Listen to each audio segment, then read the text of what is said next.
Hello everyone, आप सभी का स्वागत है उत्कर्ष क्लासेस पर। मैं दीपक कुमार सिंह और यहाँ पर मैं आया हूँ आपके सामने डिस्कस करने के लिए इकोनॉमिक सर्वे के की हाइलाइट्स। जी हाँ, आर्थिक सर्वेक्षण के वो कौन से महत्वपूर्ण बिंदु हैं उन पर हम एक एक करके चर्चा करेंगे। याद रखिएगा, ये जो सेशन है ये आर्थिक सर्वेक्षण के महत्वपूर्ण बिंदुओं पर है, की हाइलाइट्स हम कवर करेंगे। इसके ऊपर मेरे 6 सेशंस जो अपकमिंग है, मैं करीब 6 टोटल सेशंस लेकर पूरा का पूरा इकोनॉमिक सर्वे फिनिश करूंगा। जी हाँ, और कल जो बजट का सेशन है उसे तो आपको ज्वाइन करना ही है। तो चलिए आगे बढ़ते हैं। देखिए, तो सबसे पहले मैं आपको यहाँ पे बताना चाहूंगा कि आर्थिक सर्वेक्षण जो है इस बार हमारा ये 2024-25 के नाम से है, क्योंकि आपको मालूम है कि आर्थिक सर्वेक्षण में पिछले वर्ष की जो जानकारियां हैं वो हमें यहाँ पर उपलब्ध होते हुए दिखाई देती हैं, वो जानकारियां हमें प्राप्त होती हैं। तो अब इस आर्थिक सर्वेक्षण में क्या है खास, इन चीजों पर चर्चा करेंगे। सबसे पहली चीज जो कि आपको यहाँ पे दिख रही होगी कि आर्थिक वृद्धि, या हम यहाँ पर इसे समृद्धि भी कह सकते हैं, कि भारत में जो आर्थिक समृद्धि है वह फिनेंशियल ईयर 26 में भारत की जीडीपी वृद्धि करीब 6.3% टू 6.8% के बीच रहने की संभावना है। और फिनेंशियल ईयर 25 में वास्तविक जीडीपी जो है वह 6.4% रहने का अनुमान है।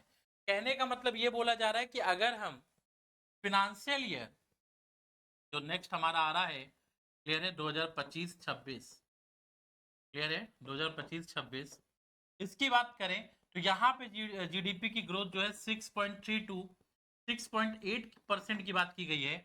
और साथ ही साथ फिनेंशियल ईयर 25 में जो वास्तविक सकल घरेलू उत्पाद है, क्लियर है, जो वास्तविक जीडीपी है आपकी, रियल जीडीपी जो कि है आपका 2025 के लिए, क्लियर है, तो इसका मतलब हो जाएगा 24-25 जो साल अभी खत्म होने वाला है, ये बोला जा रहा है कि अनुमान है कि 6.4% होगी।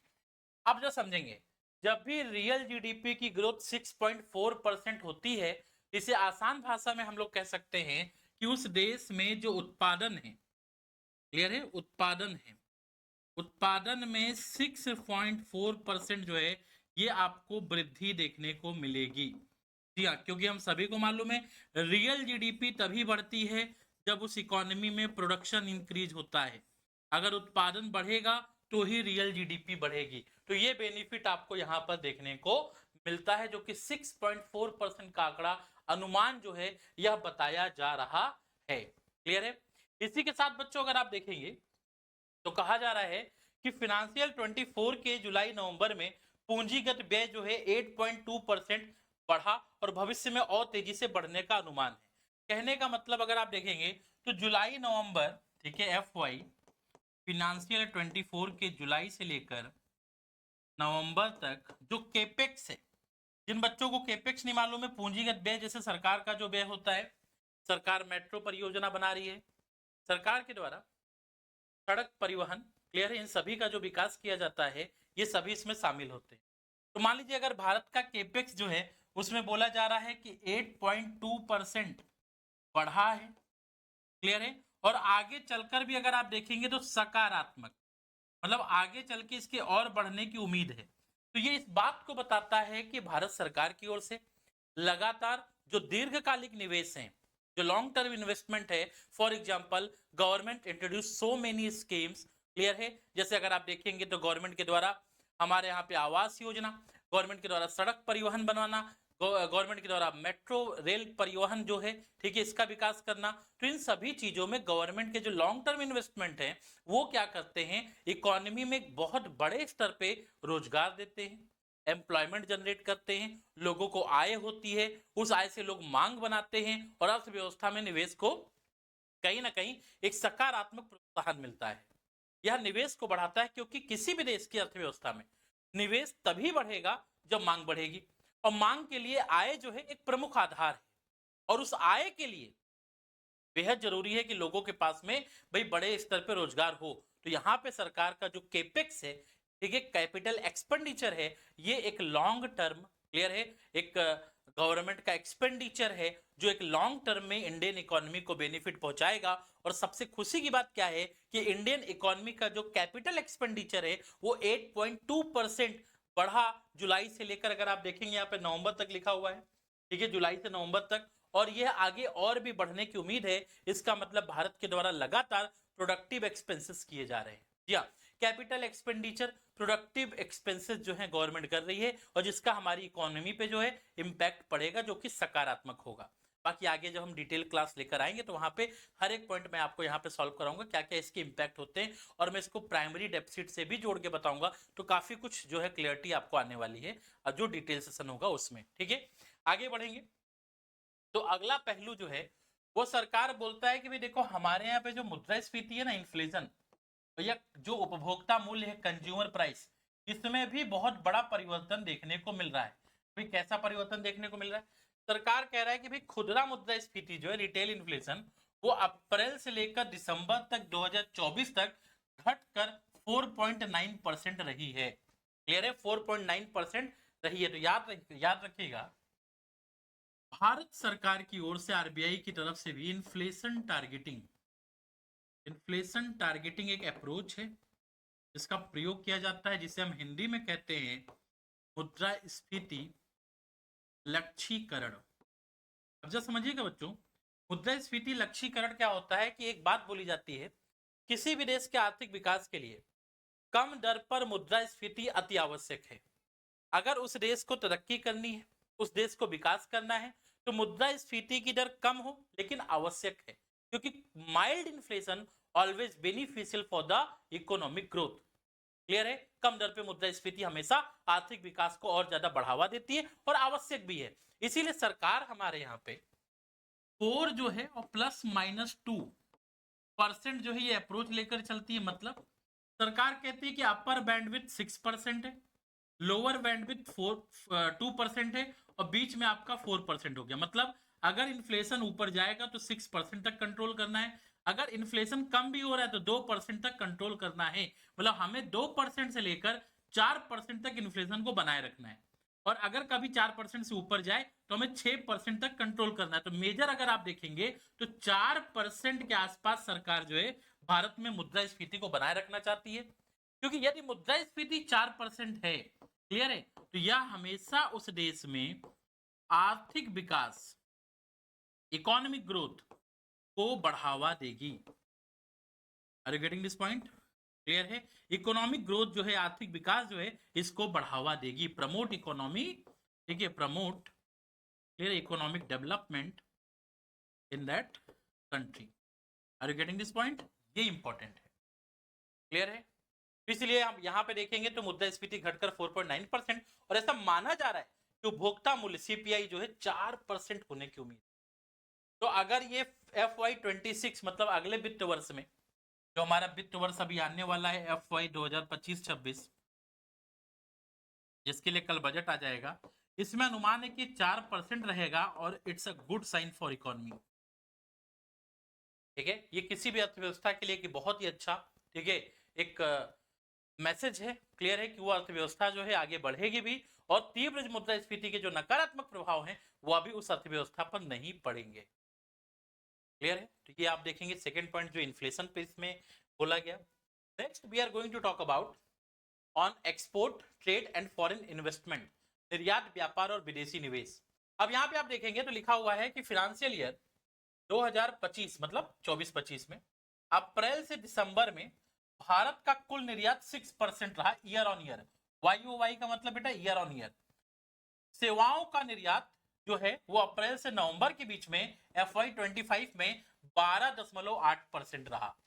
तो अगर आप देखेंगे तो भारत का जो कुल निर्यात है 2024-25 में, क्लियर है, भारत का कुल निर्यात, वो भी डेटा है कहां से कहां तक लिया गया, अप्रैल से दिसंबर, यहाँ पे अप्रैल से नवंबर। भारत का जो कुल निर्यात है, ठीक है, वो देखने को मिला है 6%, ठीक है, ईयर ऑन ईयर, वर्ष दर, ठीक है, वर्ष वृद्धि, मतलब पिछले वर्ष की तुलना में 6%।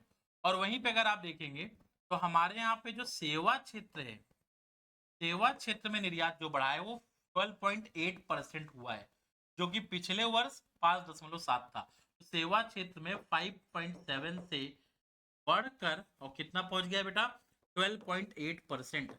अब यहाँ पे क्या देखने को मिल रहा है यहाँ पे सबसे पहली चीज देखने को मिल रही है कि भारत का निर्यात बढ़ेगा तो भारत को विदेशी मुद्रा पर्याप्त मिलेगी। तो एक तो सबसे बड़ी चीज है, भारत का निर्यात बढ़ रहा है तो भारत को विदेशी मुद्रा जो है, ठीक है, विदेशी मुद्रा जो है अधिक मात्रा में प्राप्त होगी। ठीक है, इंडिया का जो फॉरेक्स रिजर्व है, फॉरेक्स रिजर्व जो कि आज मैं बताऊंगा भी कितना है, ठीक है, इंक्रीज होगा। दूसरा अगर आप देखेंगे तो दूसरा पॉइंट आपको यहाँ पे देखने को मिलता है कि ये जो हमारे यहाँ पे हमारी इकोनॉमी में अगर आप देखेंगे तो सेवा क्षेत्र डेवलप हो रहा है, तो निर्यात में सेवा में हम सबसे आगे हैं। क्लियर है, तो याद रखेंगे निर्यात में ठीक है, सेवा क्षेत्र जो है, ठीक है, इसमें उछाल देखने को मिली है। क्लियर है, तो ये हमें देख सकते हैं कि किस प्रकार से भारत की आईटी इंडस्ट्री, ठीक है, इन सब का एक सकारात्मक जो है परिणाम हमारे देश की अर्थव्यवस्था में आपको देखने को मिल रहा है। वही यहाँ पे लिखा गया है कि वैश्विक निवेश में वृद्धि, मतलब 23-24 के पहले 8 महीने में कुल एफडीआई प्रवाह 47.2 बिलियन डॉलर था, जो FY25 के समान अवधि में यह बढ़कर 55.6 बिलियन डॉलर हो गया है।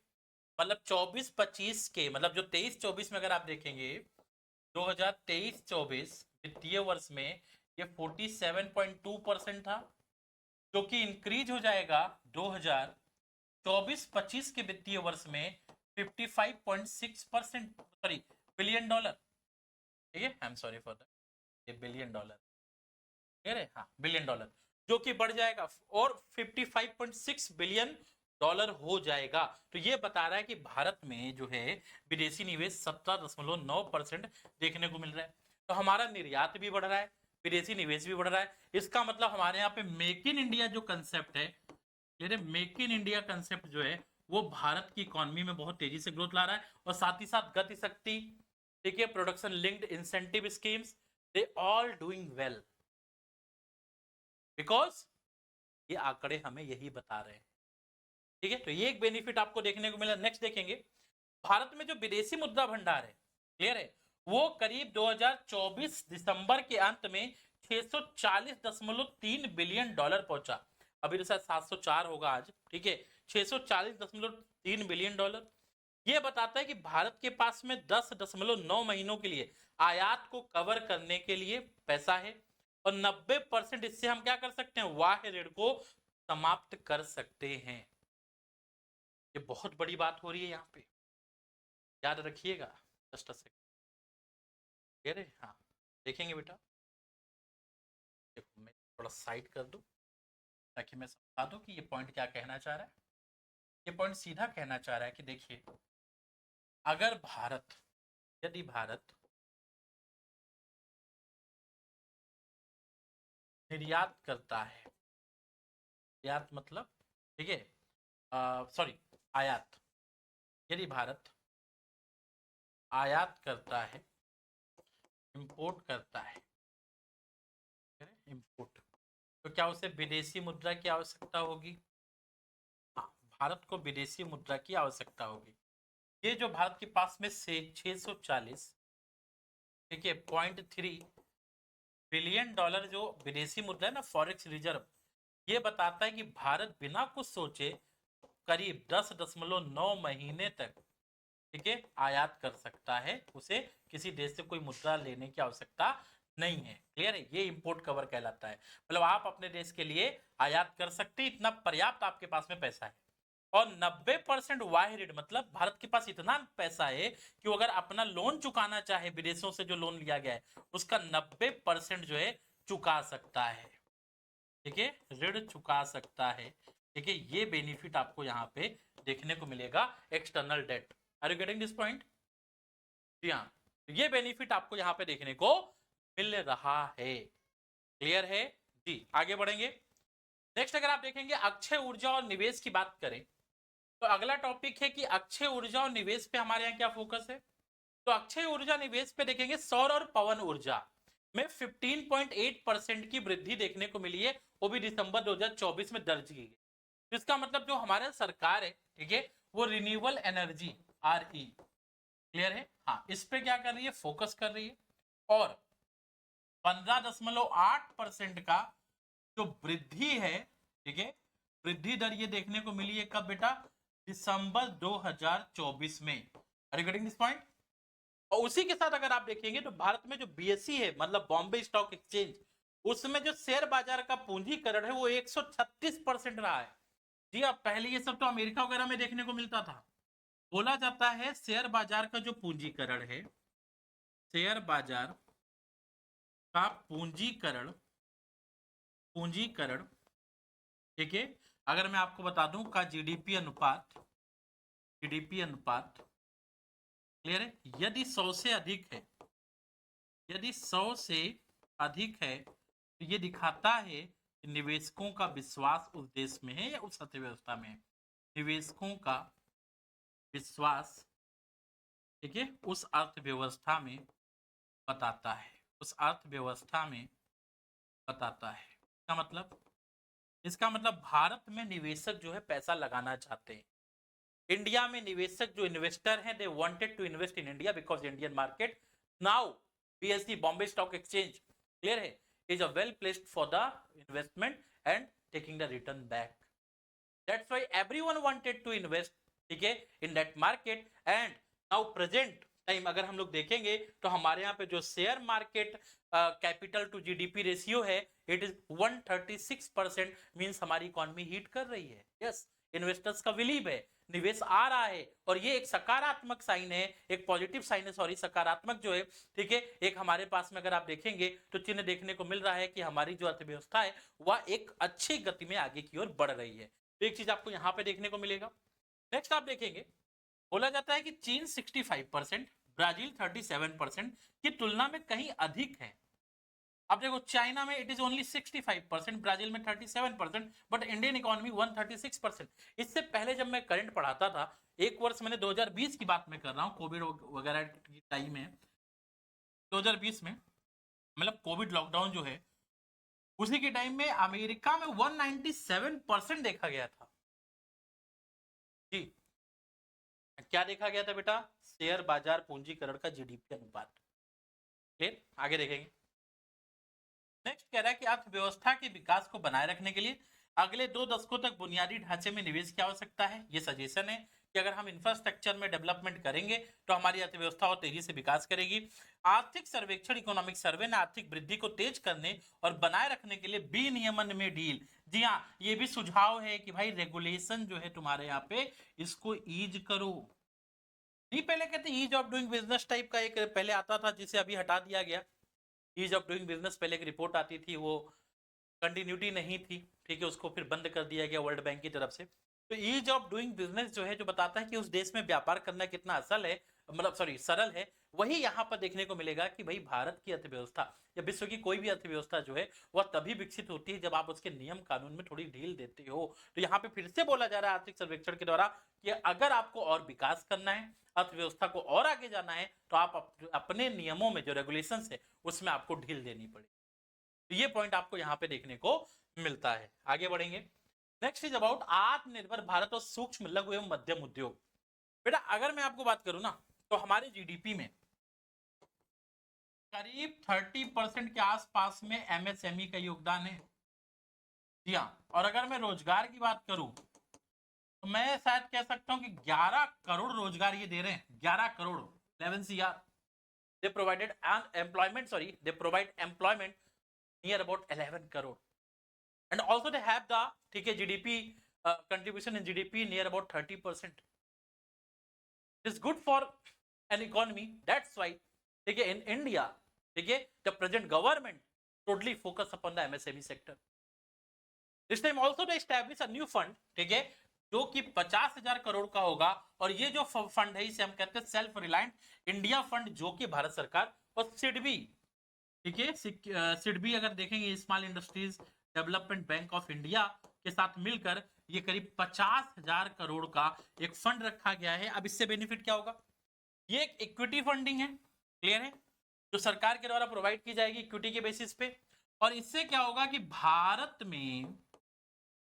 भारत में जो छोटे स्टार्टअप्स हैं, क्लियर है, खासकर एमएसएमई सेक्टर में ठीक है, हाँ, इनको आर्थिक सहायता मिलेगी, क्लियर है, आर्थिक सहायता मिलेगी और just because of this economic health, clear है, वो अर्थव्यवस्था में उत्पादन को बढ़ावा देंगे, एम्प्लॉयमेंट भी जनरेट करेंगे, और यही इंडियन इकोनॉमी के डेवलपमेंट के लिए एक सस्टेनेबल प्लेटफॉर्म हो सकता है, एक सतत आधार, एक सतत, अगर आप देखेंगे तो एक प्लेटफॉर्म हो सकता है जहां पे अर्थव्यवस्था जो है कंटिन्यू जो है बिना रुकावट के आगे की ओर बढ़ती रहेगी। MSME sector most important, most sensitive sector also in Indian economy, ठीक है, बिकॉज आज आप करंट पढ़ते हो एमएसएमई ग्रोथ कर रहा है, कल आप करंट पढ़ते हो एमएसएमई लॉस हो रहा है, government provide loan to MSME, government अभी सोच रही है कि एमएसएमई के लिए नॉन परफॉर्मिंग एसेट्स की जो टाइम लिमिट है उसको बढ़ाया जाए, 90 से 180 डेज किया जाए। तो we heard a lot of news about MSME because MSME sector really very important for Indian economy, ठीक है, in respect of GDP contribution, when we talk about employment generation, ठीक है, ये आपकी इकोनॉमी को सच में जो है बहुत हेल्प करते हैं। दैट्स वाई गवर्नमेंट का ये फंड जो है यहाँ पर बहुत रोचक बात नहीं, ये हमें देखने को मिला है और ये हमें बताता है कि किस प्रकार से, ठीक है, जो लॉन्च किया गया ये फंड है ये एमएसएमई को कितना आगे लेकर जाएगा। Next we are talking about agriculture and food production, कृषि और खाद्य उत्पादन, जहां पे बोला जा रहा है कि फाइनेंशियल ईयर 25 में कृषि क्षेत्र में वृद्धि 3.8%। हम सभी को मालूम है agriculture sector is our primary sector, are you getting this point? हाँ, जिसमें इंडिया का बहुत ज्यादा पॉपुलेशन जो है एम्प्लॉयड है, ठीक है, हम maximum people employed in this sector हम कहते हैं प्राथमिक क्षेत्र, ठीक है, जीडीपी में कंट्रीब्यूशन सबसे कम है तीनों क्षेत्रों में, और लेकिन एम्प्लॉयमेंट सबसे ज्यादा जनरेट कर, मतलब सबसे ज्यादा लोग इसी में एम्प्लॉयड है, it is not called like generate करता है बट बल्कि लोग जो है एम्प्लॉयड है। व्हाट इट रिफ्लेक्ट 3.8% ग्रोथ, ठीक है, इसका मतलब भारतीय अर्थव्यवस्था में 3.8% का ग्रोथ आपको यहाँ पे देखने को मिलेगा। किसमें बेटा? हमारे यहाँ पे प्राइमरी सेक्टर एग्रीकल्चर सेक्टर में, जो बता रहा है कि प्राइमरी सेक्टर भी इंडिया में ग्रोथ कर रहा है, इसका मतलब एग्रीकल्चर प्रोडक्टिविटी इंक्रीज हो रही है। आइए देखते थोड़ा सा डिटेल में। फिनेंशियल ईयर 23-24 में खरीफ खाद्यान्न, ठीक है, जो हमारे यहाँ पे खरीफ की फसल होती है, ठीक है, उसमें उत्पादन 1647.05 लाख मीट्रिक टन था।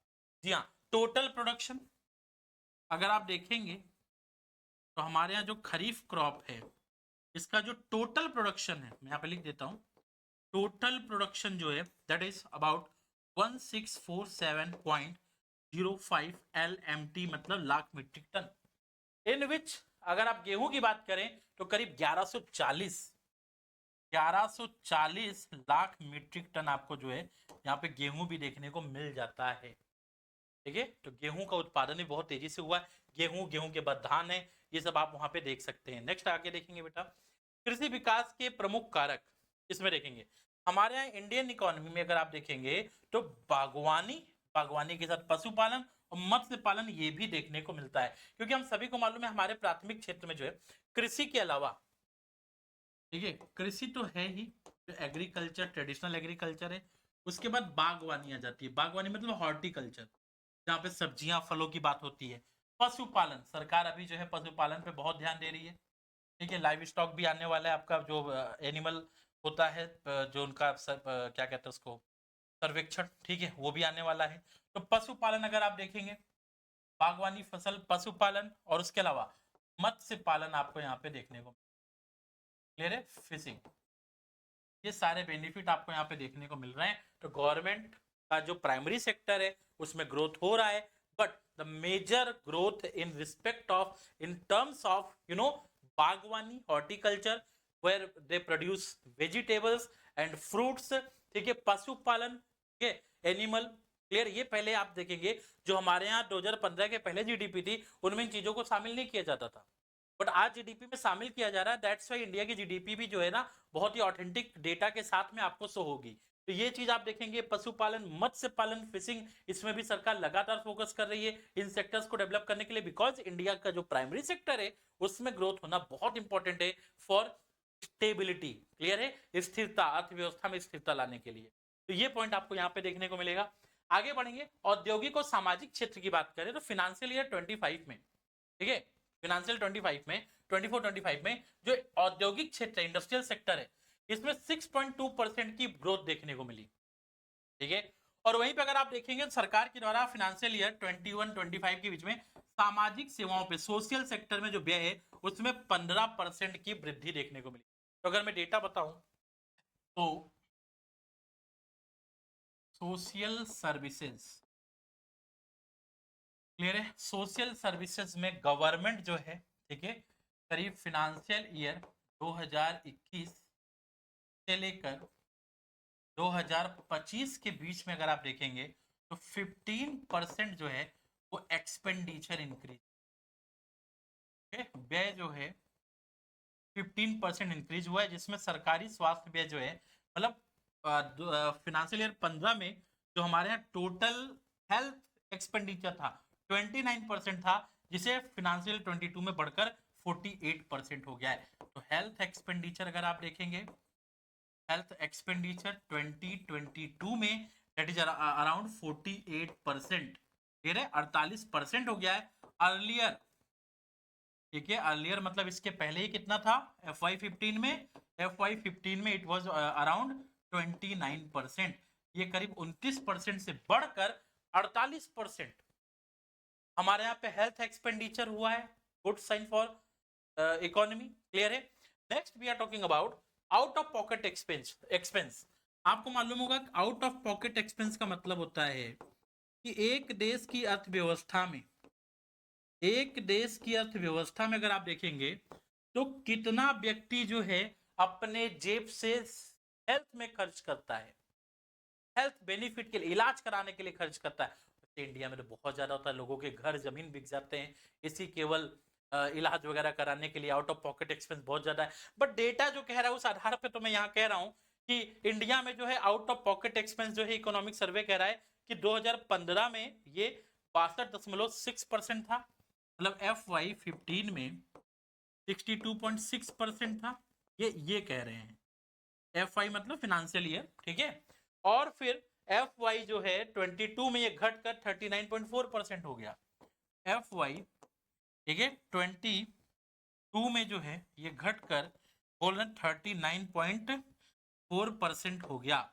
मतलब जो पहले इतना लोग खर्च करते थे कम हो रहा है। अब इसका मतलब क्या है? इसका मतलब सरकार जो है government hospitals doing well, government schemes doing well, सरकार की जो स्कीम्स हैं, ठीक है, वो लोगों को जो है हेल्थ फैसिलिटी प्रोवाइड करने में, ठीक है, बहुत ही ज़्यादा हेल्पफुल।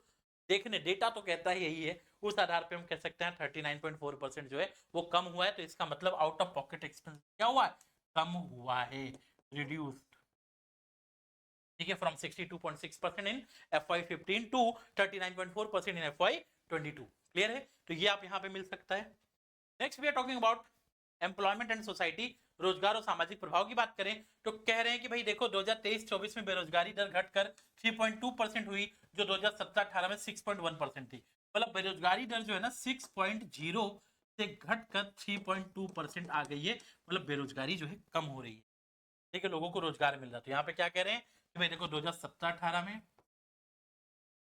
जो अनएम्प्लॉयमेंट रेट है, UR मतलब अनएम्प्लॉयमेंट रेट मैंने लिखा है, जो कि 6% था, जो कि 2000 क्लियर 23-24 में जो हमारे 2023-24 जो फाइनेंशियल ईयर था उसमें जो अनएम्प्लॉयमेंट है 3.2%। इसका मतलब बेरोजगारी दर में गिरावट हुई है, ठीक है, बेरोजगारी दर में, ठीक है, गिरावट हुई। आई बात समझ में? बेरोजगारी दर में गिरावट हुई है। उसके साथ में मैं आपको एक और बेनिफिट बताता हूं कि सरकार निजी क्षेत्र शिक्षाविदों के बीच सहयोग AI के सामाजिक प्रभाव को कम करने में सहायक होगा। कहने का मतलब हम सभी को मालूम बेटा, आसान भाषा में बात करूं तो आर्टिफिशियल इंटेलिजेंस क्या एक चिंता का बात रहा है?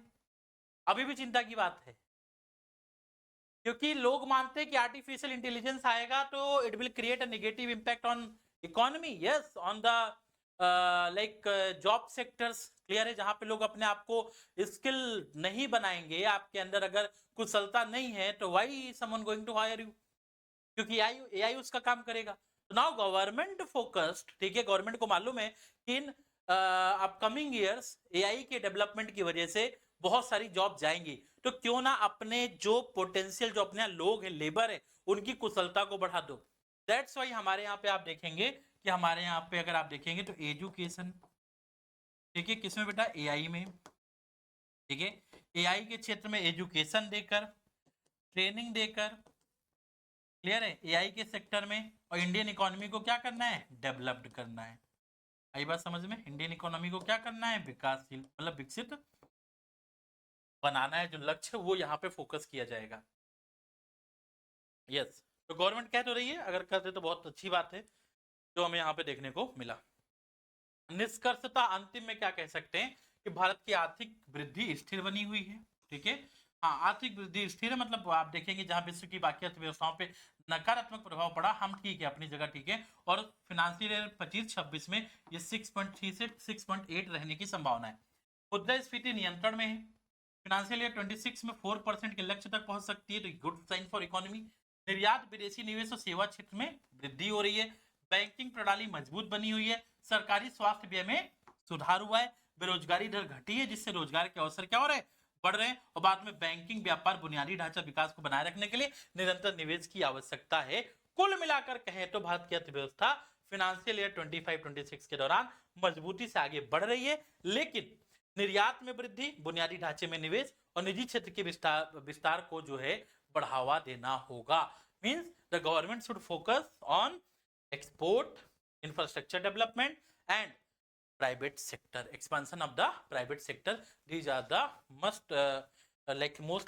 most crucial sectors of Indian economy, ठीक है, the government should focus on these sectors, ठीक है, to achieve the developed economy target title in 2047, 2047 में अगर विकसित अर्थव्यवस्था बनना है तो इन क्षेत्रों पर भी ध्यान देना पड़ेगा, क्लियर है। तो these are the basic highlights about the economic survey, ठीक है, we will discuss it in detail in 6th sessions. Yes, I am going to cover the economic survey in detail, पूरी डिटेल में cover करेंगे economic survey 6 classes में, detail में, वो सभी classes जो है आप देख सकते हैं, ठीक है, यूपीएससी उत्कर्ष पर।